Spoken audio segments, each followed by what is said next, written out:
beautiful people? It is your homegirl, Miss Shameless, all up in your building with another tech talk. And this video is all about cryptocurrency. My latest obsession. I had to do this video for my booze, for my friends and my family, because it is new, it is exciting, and it's confusing as bleh. So this video is for my beginners, for my booze out there. Keep in mind, I'm a girl with a camera on YouTube. I'm not a financial advisor. I am a hustler and I'm super savvy. But anyways, do your research and watch a lot of videos. I'll put links in the info box below on more ways to learn about this fascinating world. So what is cryptocurrency? What is Bitcoin? Bitcoin is the largest and most popular cryptocurrency out there on the market. It is also the transfer of value using digital currency. The transfer of value is the key here. So you have to believe that this thing, this Bitcoin, this US dollar, this Canadian dollar has value. It is also the very first decentralized cryptocurrency out there. Lots of words we don't understand, okay? Now, decentralized meaning it takes the traditional model of central banking. In the US, the Federal Reserve is responsible for printing money. Now, Bitcoin was created by Satoshi Nakamoto, which is a pseudonym for someone who we don't know who this person is, which makes it even more elusive and weird and creepy and crypto. But I don't even know who invented the dollar. I could Google that and find that out. But whatever, the point is, this guy or girl created this system as a response to the financial crisis in 2007 and 2008. But if I was the owner of the Federal Reserve, I personally would print money for myself, my friends, and my family. I'm just saying, let's be real. So there are pros and cons with having power centralized. An extreme example of power that's misused is Zimbabwe. The reserve was printing lots and lots of dollar bills, son, and their currency lost its value. The medium of exchange was valueless. You couldn't use money to buy groceries. They printed $1 trillion banknote that had zero value. So currently Zimbabwe uses the USD. I believe they use the South African Rand. They use everything but their own dollar. They don't have a currency because that's how the value just completely dropped. An extreme case of hyperinflation. And you can watch documentaries on Netflix. Banking on Bitcoin is a good one. Capitalism, A Love Story by Michael Moore is a good one. It doesn't talk about cryptocurrency, but it does talk about the financial crisis. Now, supply and demand is a thing in economy. When you keep on printing money and there's no end, how can you store value in that exchange? With cryptocurrency, there is a fixed supply. There is a market cap on how many coins can circulate in the market, and that is 21 million. That's the most, in theory, that can ever be generated in the system. Beyond it being a fixed market cap system that in theory creates value, there's only 21 million, collect all 21 special edition coins, it relies on blockchain technology. Now, blockchain technology is what has blown the minds of everyone in the space. With blockchain, it is recording transactions and verifying and ensuring that that in fact happened, that you got this money from this person and this money went there. And with blockchain, it can't be duplicated, it can't be counterfeit, it can't be double spent. Everything is accounted for and verified, and that takes a lot of time to process. So the act of verifying these transactions is time consuming with Bitcoin. So they are now considering Bitcoin, instead of a currency that they hope to use in the system day to day, it's now considered a commodity like gold. Are you still with me? Bitcoin is the popular cryptocurrency, but there are other cryptocurrencies out there, and they are referred to as altcoins, alternative coins besides the Bitcoin. Now, there is Ethereum, there is Litecoin, there is Ripple, there is OMG, there is Monero, there's Neo. There are a ton of coins out there, and your job is to research the tech behind it, and you could read the white papers, which is basically a document that the creator has listed what the purpose of the technology is and does. Nobody really reads that. Well, the beginners, I doubt will. But you know what? You should actually just read it just for some giggles. Right now, we're in the very early stages of cryptocurrency. It isn't widely adopted yet. The idea is cryptocurrency will be the new currency.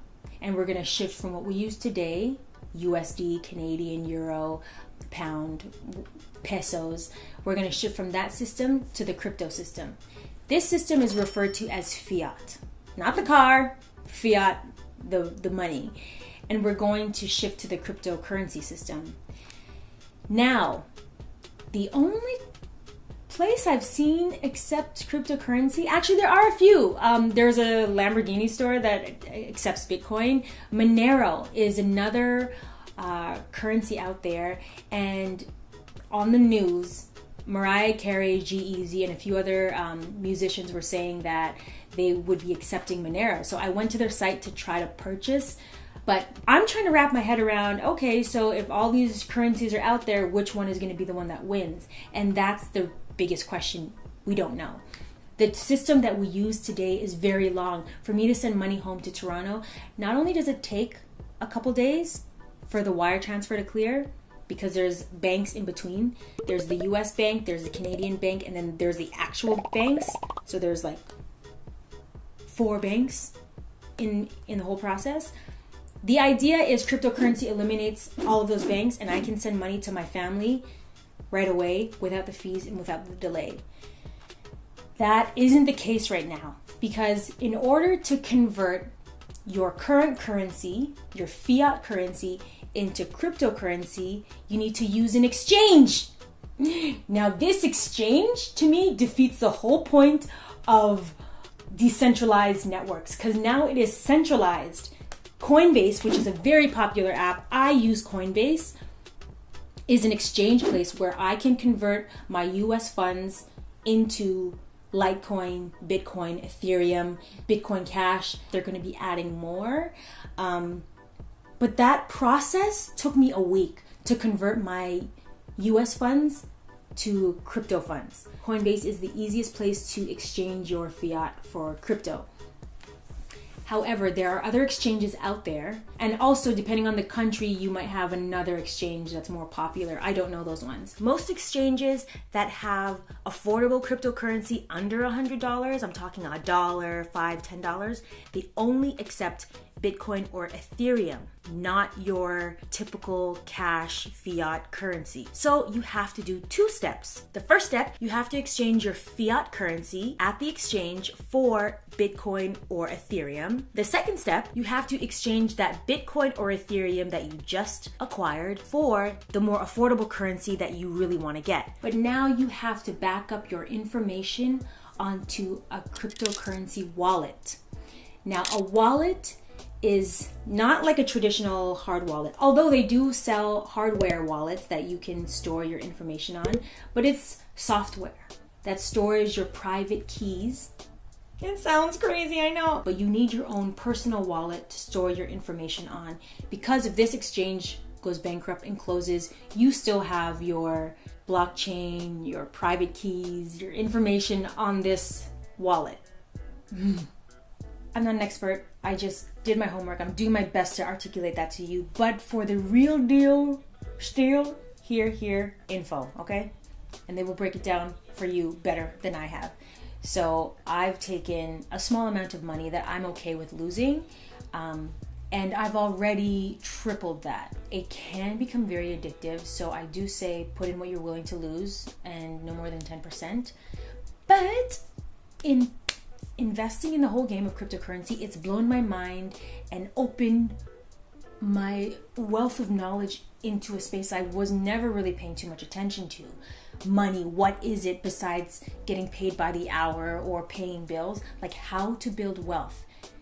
And I don't come from a family that has stocks invested to pay for my college tuition or whatever the case is, buy me a new car. I have to buy my stuff with the money that I earn.